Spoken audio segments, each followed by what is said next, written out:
Bueno, pues vamos a comenzar con la segunda parte del vídeo. Estamos ya en el bienio radical cerista o bienio conservador, como también se le conoce, ¿no? Venimos de un bienio reformista donde se han intentado afrontar todos esos problemas de España que hemos comentado al principio: reforma militar, reforma educativa, reforma agraria, el problema catalán, etcétera. ¿Vale? Hemos visto cómo todas esas reformas, sobre todo las más importantes para la gran masa de trabajadores de España, que eran los campesinos, ¿no? Eran insuficientes y no llegaban. Todo esto generó un clima de tensión. Ese clima de tensión va a llegar a una conflictividad social dirigida sobre todo por los anarquistas, por la CNT. Hemos visto también cómo la derecha se ha reagrupado en la CEDA, esa Confederación Española de Derechas Autónomas. Ahora, a las elecciones de noviembre de 1933, van a llegar más unidas, ¿no? Y en cambio las fuerzas de izquierda van más separadas por los diferentes objetivos que comenté antes, ¿no? Los socialistas y comunistas van a querer llegar a eso, van a solicitar o se van a alejar un poco del gobierno porque esas medidas no llegan a la clase trabajadora. Luego hemos visto también el problema, ¿no?, que tuvo la derecha republicana que está en el gobierno con Nietzsche de Alcalá Zamora, con la cuestión religiosa.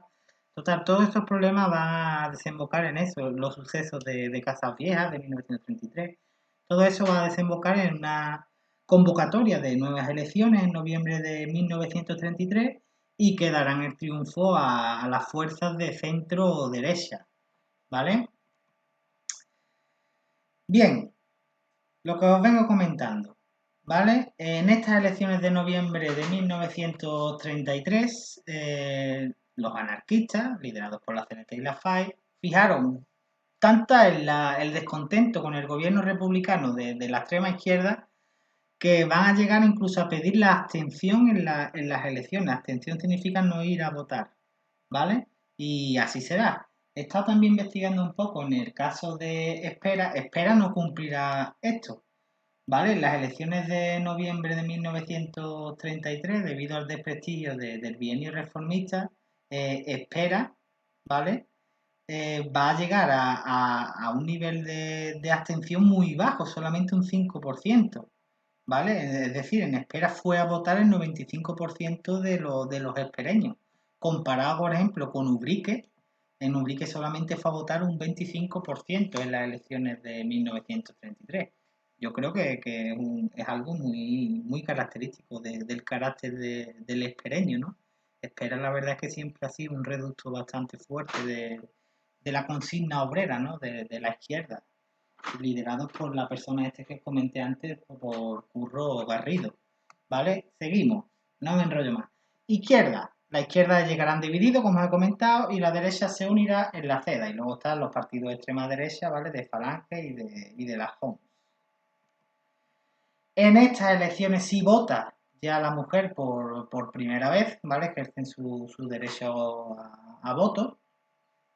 Los resultados, pues principalmente, fijaros quién obtiene la mayoría de los votos: la Confederación Española de Derechas Autónomas. ¿Veis la división con la que va la izquierda? Fijaros, ¿vale? Todos los partidos van divididos, van separados, cada uno con su candidatura, en diferencia con la derecha, que va toda unida, y luego el Partido Radical de Centro, ¿vale?, que obtienen prácticamente los mismos votos. Esta gente se mantienen igual que las elecciones de junio, acordaros, ¿vale? En definitiva, fragmentación política: la izquierda fracasa y triunfa la derecha, y el Partido Republicano Radical de Centro se mantiene, ¿vale? Y os tengo un mapa por si queréis echarle un vistazo. Fijaros en el caso de aquí en Cádiz cómo triunfa la derecha, ¿vale? Bien, en este caso el presidente de la República seguirá siendo Niceto Alcalá Zamora, pero el presidente del gobierno será Alejandro Lerroux, ¿vale? ¿Aquí qué ocurre? Aquí va a haber un enfrentamiento. ¿Por qué?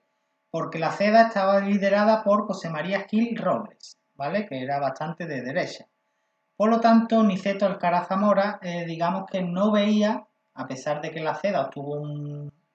Claro, pues ustedes habréis preguntado por qué si la CEDA es la que ha obtenido más votos, por qué su líder, que es José María Gil Robles, no accede a la jefatura del gobierno. Pues por eso, es por la controversia o enfrentamiento que hubo entre Niceto Alcalá Zamora y José María Gil Robles, que Niceto Alcalá Zamora no se fiaba de José María Gil Robles, por lo tanto estuvieron un poco ahí.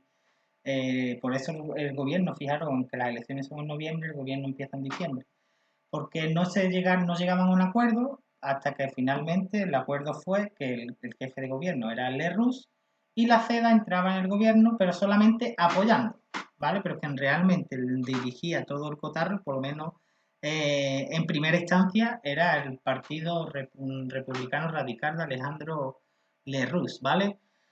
A ver, en este bienio reformista, en el periodo de la Segunda República, en el bienio reformista, ¿vale?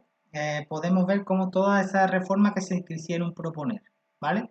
Pues en el bienio conservador, en este que estamos hablando ahora, todo ello va a ser un freno a las reformas anteriores, es decir, se va a dar un paso atrás, ¿vale? Fijaros, en la cuestión religiosa no se aplica ya la ley de congregaciones religiosas, es decir, se frena, ¿vale? Y para la reforma agraria, fijaros, se crea la ley de reforma para la reforma agraria, es decir, se rectifica, ¿vale? Y además se pide la amnistía de aquellos que participaron en el golpe de Estado de Sanjurjo, ¿vale? Esto, evidentemente, cuando un gobierno republicano, aunque sea un gobierno republicano de centro-derecha, plantea estas medidas, ¿qué pensáis que va a ocurrir? Evidentemente esto, huelga, ¿vale? Porque los trabajadores y los campesinos tenían una esperanza puesta en la República, aunque es cierto que en el bienio reformista no, no cumplieron todos sus deseos, pero ya este paso atrás era muy grave, por lo tanto ya comenzarán a haber importantes huelgas generales, ¿vale? Y un conflicto muy importante que veremos ahora. Seguimos con más cambios en la cuestión militar, la amnistía que os he comentado antes para aquellos que participaron en el golpe de Estado de Sanjurjo. Amnistía es como perdonarle lo que hicieron, ¿vale? Pero legalmente, evidentemente. Habrá cambios también en la cuestión sociolaboral, fijaros, y ahora lo veremos. En cuanto a la República, bueno, perdón, en cuanto al Estatuto catalán, fijaros lo que va a ocurrir, ¿vale? A ver, acordaros, Cataluña tiene su Generalitat y tiene su Estatuto de Autonomía. Cuando gana las elecciones la centroderecha, rápidamente Luis Companys, ¿vale? Que es el presidente, el que gobierna la Generalitat de Cataluña, proclama el Estado catalán dentro de la República Federal, porque ya anteponía lo que le iba a ocurrir, ¿vale? Esto evidentemente fue un golpe muy duro para los centroderechas y para los militares, y esto fijaros lo que va a provocar. Este hecho va a provocar la proclamación del estado de guerra y la intervención del ejército en Cataluña. Y habrá importantes luchas en las que mueren, fijaros, 40 personas. Resultado, la autonomía catalana, es decir, el Estatuto de Autonomía, va a quedar suspendido y la Generalitat de Cataluña se sustituye por un consejo, ¿vale? Es decir, todos esos avances que se habían producido en el Estatuto catalán y en el Estado catalán se frenan, ¿vale? Y se frenan, incluso se eliminan, ¿vale? Espero que haya quedado claro.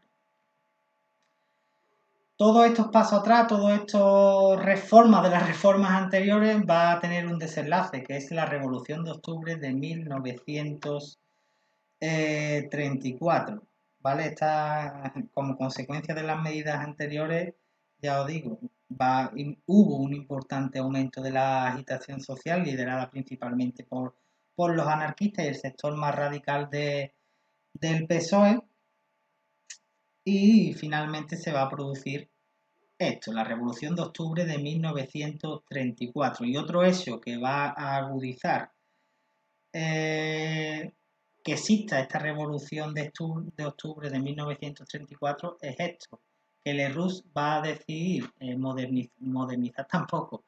Lerroux va a intentar cambiar un poco su gobierno y va a introducir a 3 ministros de la CEDA. Y acordaros que la CEDA y el presidente de la República no se lleva bien. Y no solo con el presidente de la República, sino con el resto de la población de España. Por lo tanto, este hecho, fijaros, claro, porque la población tenía temor de que Gil Robles destruyese la República, como él mismo ya hacía alusión anteriormente en sus comentarios y críticas, y parecido a lo que hizo Hitler en el 33. Por lo tanto, todos esos pasos atrás de la reforma, más la incorporación de Gil Robles a el gobierno, decantará en la famosa Revolución de Octubre de 1934, que no es más que una eh, revolución, pero que comienza como una huelga general y acaba en revolución porque se extiende a más días, y triunfará principalmente en Cataluña y en Asturias. En el resto del territorio nacional no es que fracase, sino que dura muy pocos días o incluso fracasa, ¿vale? Por decirlo de algún modo.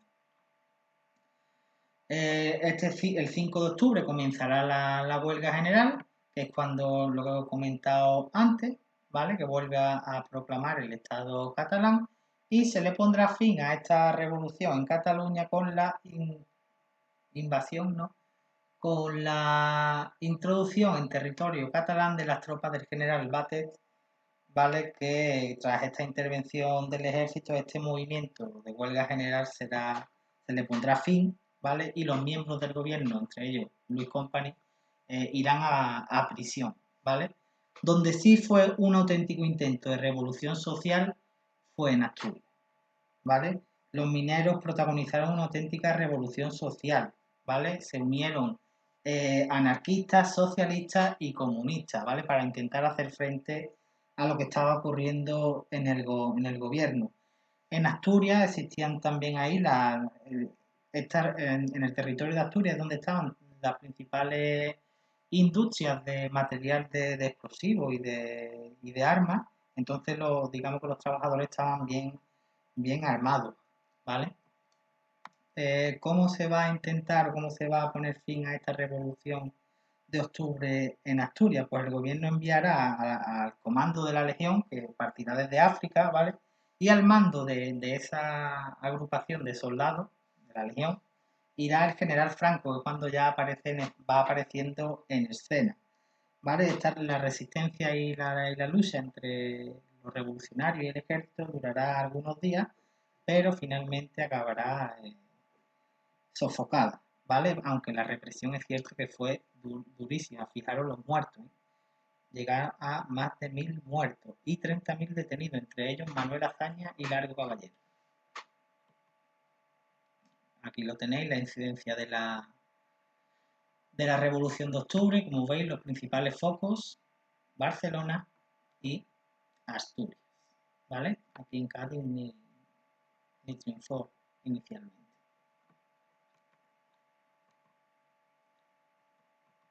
Vale, seguimos. Las consecuencias de la Revolución de Octubre, pues digamos que va a empezar ya a desencadenar eh, la crisis del segundo bienio, ¿vale? El temor y el odio entre la derecha y la izquierda va a empezar va a ser cada vez mayor, va a empezar ya a haber una importante división en España entre derecha e izquierda. Al año siguiente la CEDA ya va a empezar, hablo de 1935, la CEDA va a empezar ya a aumentar su influencia en el gobierno, la reforma agraria va a quedar totalmente ya paralizada, va a existir cambios en los mandos militares liderados por Gil Robles, se va a plantear reformar la Constitución, pero llegamos ya al punto de que a finales de 1935 dos escándalos de corrupción estallaron dentro del Partido Radical y es el caso del extraperlo, ¿vale? Y del caso Nombela, ¿vale? El extraperlo era una ruleta que estaba trucada, ¿vale? Que se utilizaba en los casinos, aunque realmente estaba prohibido utilizarla, pero como miembros del gobierno estaban dentro participaban, digamos, en esa ruleta, en la ruleta en el sentido de que ellos se llevaban unos beneficios de ese juego, ¿no? De ese juego lúdico, de la ruleta. Y entonces esto, digamos que va a generar un importante escándalo, ¿vale? Porque son escándalos de corrupción dentro del Partido Radical. Y también está el caso Nombela, que es un caso de malversación de fondos públicos, ¿vale? Que es a través del pago a una especie de barco sin aprobarlo el Consejo de Ministros. Ante esto, Alcalá Zamora se niega a darle el gobierno a Gil Robles e intenta un gobierno de concentración republicano cuyo líder es Portela Valladares, que convocará elecciones para 16 de febrero de 1936. ¿Vale?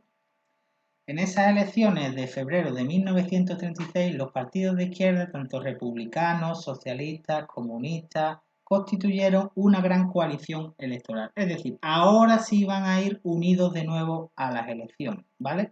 Esa coalición electoral se denominará Frente Popular, digamos, por una imitación a una formación similar que se produce en Francia, ¿vale? Cuyo líder creo recordar que era Leonardo Blum o algo así. Reivindicaban también la aplicación de la legislación reformista suspendida por la coalición conservadora y la amnistía para los encarcelados por los sucesos de la Revolución de Octubre. Digamos que ese era su programa político que presentaba, ¿vale? Volver a reactivar la reforma del bienio reformista y la amnistía para los encarcelados, que si lo viste anteriormente eran más de 30.000 en la Revolución de Octubre. En cambio, los partidos de derecha van a formar distintas coaliciones, se van a dividir un poco, ¿vale? No llegando a confeccionar una candidatura única en el país, ¿vale? Desunión, esto es lo que os acabo de comentar. Esto es otra auténtica barbaridad. Los carteles en las elecciones ya empiezan a ser, vamos, a mí personalmente me encanta y expresa mucho del sentimiento de la época, ¿vale?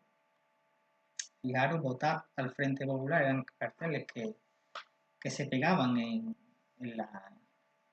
las paredes, en las calles, etcétera. Algo muy curioso que ocurre en las elecciones de febrero de 1936 es que acordaros que la CNT en 1933 solicitaba la abstención de todos los trabajadores en las votaciones. Pues en estas elecciones van a solicitar el voto, al Frente Popular. Va a decirle a sus seguidores, los anarquistas, que voten para, digamos, que salga victorioso dentro de lo que ellos estaban enfrentados, evidentemente, pero anteponer la derecha a lo que había habido en el bienio reformista, evidentemente los anarquistas se identificaban más con el bienio reformista. Por eso solicitaron el voto al Frente Popular. Aunque los anarquistas acordaron, ellos no creen ni en la existencia de un Estado ni en partidos políticos, ellos creen en la igualdad de las personas y en el libertinaje a la hora de gobernar, ¿vale? España vota por las izquierdas.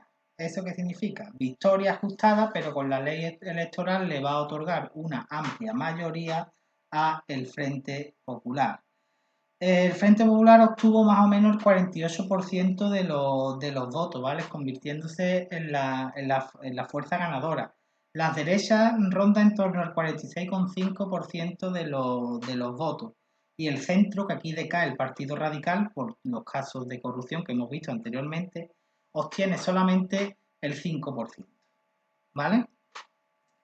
Entonces, se va a empezar ya a iniciar el gobierno del Frente Popular, ¿vale? De acuerdo con lo firmado en el programa que hemos mencionado anteriormente, aplicar la reforma, amnistía, etcétera. Y este nuevo gobierno va a quedar exclusivamente formado por republicanos, ¿vale? El resto de partidos, digamos que van a apoyarlo simplemente, no van a participar. Alcalá Zabona volverá a nombrar un presidente del gobierno a Manuel Azaña, iniciándose así de nuevo el gobierno de Azaña del Frente Popular. Rápidamente va a empezar ya a poner en marcha el programa, ¿vale? La amnistía, acordaros, para los presos políticos encarcelados en la Revolución de 1934. Se restablece el Estatuto de Autonomía de Cataluña y la Generalitat. Se comienzan las negociaciones de nuevo con el País Vasco y Galicia para su estatuto. Se va a comenzar otra vez a desarrollar y a acelerar la reforma agraria. Vale, sin embargo, entre febrero y julio de 1936 el gobierno se va a empezar a ver ya desbordado por el clima de tensión y de deterioro del orden público que se vivía en España. En un primer lugar, digamos que el presidente de la República, Niceto Alcalá Zamora, va a ser destituido y lo sustituirá como presidente de la República, ojo a esto, Manuel Azaña, ¿vale? Y como jefe de gobierno sustituirá a Manuel Azaña Santiago Casares Quiroga, ¿vale? Entonces tenemos un cambio en el gobierno, tanto en el presidente de la República como en el presidente del gobierno, ¿vale? Pero ya os digo, el clima que existe es un clima de conflictividad social súper fuerte. Hay paro, los empresarios están ya uniéndose con los golpistas, hay huelgas de trabajadores, hay violencia política, hay pistolerismo, ¿vale? Y ya os digo, cada vez hay más partidarios y personas que apoyan a Falange Española.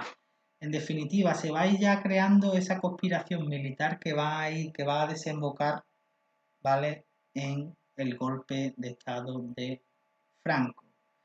Es cierto que a la Segunda República, al gobierno, a Azaña, le llega a sus oídos de que está existiendo una conspiración militar. ¿Una conspiración militar para qué? Una conspiración militar para derrocar a la Segunda República. Evidentemente, como una conspiración militar, sus líderes de la conspiración serán militares. ¿Qué es lo que hace Manuel Azaña? Traslada a los altos mandos del ejército a diferentes lugares. A Franco lo manda a Canarias, a Godet a Baleares y a Mola lo manda a Navarra. ¿Vale? En marzo hay ya la primera reunión de la conspiración militar, una reunión en Madrid. Mola es el director del golpe de Estado y Sanjurjo es el que ejerce la jefatura suprema. A esto le unimos que grupos de falangistas comienzan ya a realizar acciones violentas contra los militantes de izquierda, que a su vez también ellos se organizan y digamos que empieza a haber conflictos en las calles, pero conflictos graves de asesinatos, ¿vale? Los más relevantes es el 12 de julio se produce el asesinato por falangistas del teniente Castillo, un teniente que apoyaba a la República. Y en respuesta a ello, al día siguiente, el 13 de julio, se produce de manos de un grupo de izquierda el asesinato de Calvo Sotelo, que acordaron que era el líder del partido de Renovación Española, un partido monárquico. En realidad, este clima que se vivía, no hizo más que favorecer el florecimiento del fascismo en España. Y efectivamente, en el ejército la actividad conspiratoria iba en aumento. ¿Vale? Todo ese clima de violencia va a favorecer que los sectores decididos a organizar un golpe de Estado militar contra la República diesen un paso al frente y digan, ahora es el momento, porque tenemos desorden, tenemos conflictividad, tenemos mayor apoyo de las clases populares al fascismo, a Falange y a Homs. Es que era el clima adecuado, ¿vale? Tenemos también a militares que aprueban el golpe de Estado. En definitiva, eh, todos estos rumores golpistas llegan, ¿vale? Llegan a la República, pero no se preparan adecuadamente, la verdad, ¿vale? Es cierto que el asesinato de Calvo Sotelo va a adelantar los planes de los golpistas, ¿vale? Y el 17 de julio, en Marruecos, comienza ya la sublevación contra la República. Porque en Marruecos, concretamente en las ciudades de Ceuta y Melilla, ¿vale? Con las famosas tropas africanistas, ¿vale? Y el 18 de julio ya se expandirá por toda la península esa sublevación que se inició el día anterior y se da comienzo a la guerra civil. En definitiva, se va a intentar ya poner fin a la Segunda República. Fijaros que tenemos un documento, un periódico. Una parte del ejército de Marruecos se ha levantado en armas contra la República. ¿Vale? Y fin, ya con esto terminamos este tema, el tema de la Segunda República, ¿vale? Espero que, yo sé que es un tema muy convulso, es un tema complejo, porque al alumno le cuesta entender que dentro del propio gobierno, sobre todo en el bienio reformista, existan diferentes tendencias, unos quieran que mejorar la vida de los trabajadores, es decir, establecer como una especie de dictadura del proletariado. Otros quieren establecer a la burguesía en el poder sin que se altere realmente la estructura social. Sé que es muy complicado, son muchos partidos, muchos nombres. Vale, yo lo he intentado explicar lo más sencillo posible dentro de la lejanía en la que nos estamos viendo envueltos ahora. Pues en clases seguro que haría todo más claro porque lo veríamos de forma más tranquila y mejor y me podéis preguntar las dudas directamente, pero bueno, cualquier duda que pueda surgir, ya sabéis que tenemos el grupo de WhatsApp y cualquier duda me comentáis, ¿vale? Un saludo.